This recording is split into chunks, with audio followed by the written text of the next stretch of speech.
आदि ने मारा भरे समाज में रूही को थप्पड़। आगे बढ़ने से पहले वीडियो को लाइक कर लीजिए, चैनल को भी सब्सक्राइब कर लीजिए।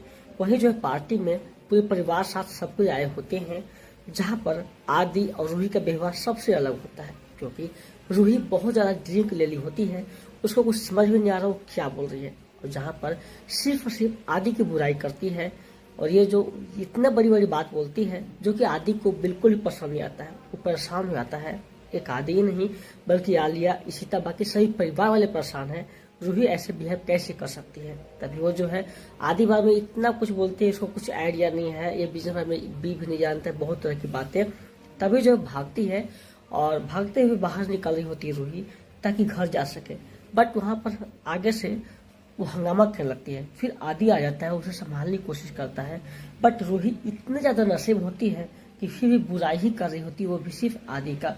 तभी जो है आदि को बहुत जोर का गुस्सा आ रहा होता है, और गुस्से में उसे समझ में आता मैं क्या करूं। तभी जो है उसी वक्त रूही को एक थप्पड़ लगा देता है, और सारे मीडिया वाले जो उसके पीछे भी चलते हैं, और सारे मीडिया में उस रिकॉर्ड हो जाता है। आदि परेशान है, वो कुछ बोल नहीं पाता है, क्योंकि उसकी बातें ही कुछ ऐसी होती है। फिर भी जो है वो किसी तरह से उस मैटर को हैंडल करती है। बाकी सही परिवार वाले वहाँ पे आते हैं और रूही को इसी तरह कर वहाँ से बचा कर किस तरह से घर लेके जाने की बात करती है। बट आदि इधर कुछ रो रहा होता है। इधर जो है सभी लोग यही चर्चा कर रहे होते हैं, आखिर रूही को हो क्या गया है, ये ऐसी बाली बहकी बातें क्यों कर रही है, इतना ड्रिंक लेना इसके लिए सेफ नहीं है, ये तो इतने बड़े भी नहीं हुए हैं, ऐसे बिहेव भी लोग कर रहे हैं। जहाँ मिल्का समझाती है ऐसा लगता है तुमको, बट इन लोग जो है एक साथ में काम करें तो लगता है कि हमसे वो कंपटीशन में आगे है, तो किसी को लगता है वो कैसे निकल गई। इधर जो है रमन के पिताजी पेपर की बात करते कि अभी तक पेपर नहीं आया है। तभी सीता जब जा रही होती है तो उसके नजर पेपर पड़ जाते हैं। जैसे पेपर को उठाती है, उसे न्यूज देखती है, आदि ने लगाया रूही को थप्पड़, उसे बहुत बुरा लगता है और गुस्सा भी आ रहा होता है। आने दो आदि, आज मैं उसे सबक सिखाती हूँ। तभी जो है सबको इन्फॉर्मेशन पता चलते ही वो आदि के पास आती है और उसके ऊपर पेपर मार देती है और गुस्सा करती है, तुम ऐसे इसे मार कह सकते हो थप्पड़। जहाँ आदि कहता है कि ऐसा कोई पहली बार नहीं है, इसने इतना गलती ही की थी। तभी झूठ बोलता है कि मैंने उसे थप्पड़ नहीं मारा है। तो बिस्ता कहती है कि तुमने पहले भी थप्पड़ मारा है इसे। जहाँ पर भी कहते ये तो हंस में झूठ ही बोलते हैं, मैं आपको सोच क्या बताएंगे। जहाँ पर दोनों के बीच बातें काफी ज्यादा बढ़ जाती है, उसी वक्त रूही कहती है कि इनकी कोई नया नहीं है, और ये हर समय जो है अनजान बनने की कोशिश करते हैं।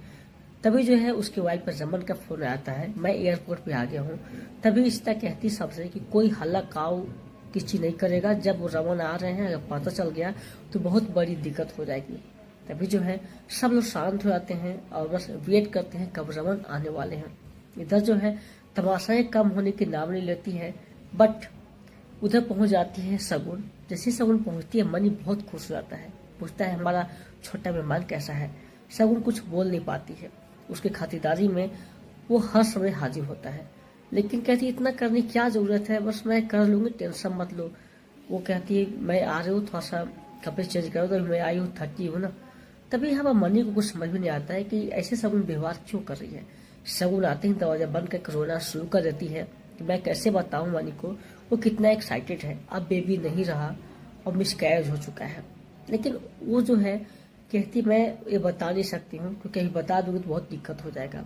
इधर जो है इशिता के घर में जब पेपर पढ़ते हैं तो लोग खुद हैरान होते हैं कि ये लोग कैसे संभालेंगे, इतना बड़ा ये लोग हो गया है कि बहुत बड़ी दिक्कत हो जाएगी। तभी वो पहुंच जाती है रमन की माँ के पास और टेंशन में होकर कहती तो चिंता मत कर, सब ठीक हो जाएगा। इधर तब तक रमन भी आ जाता है। रमन आते ही सबसे पहले इशिता की माँ से मिलता है और रो रही होती, उसे माफी मांगती है, प्लीज बेटा मुझसे माफ कर दो, बहुत बड़ी गलती हो गई। रमन कहते माँ है, आप मार सकते थप्पड़, और ऐसी गलती के लिए हम क्या हैं। तब उसे गले से लगा लेता है। तब उधर से इशिता आ जाती है और माँ और बेटे का प्यार देखकर वो भी हैरान से रह जाती है। जहाँ रमन कहता है ये हमारे माँ बेटे का प्यार है। फिर इशिता को ये कहता है कि तुम आकर बीच में घबरा दी। पूरा एपिसोड जियो हॉटस्टार पर देख सकते हैं। वीडियो को लाइक करके चैनल को सब्सक्राइब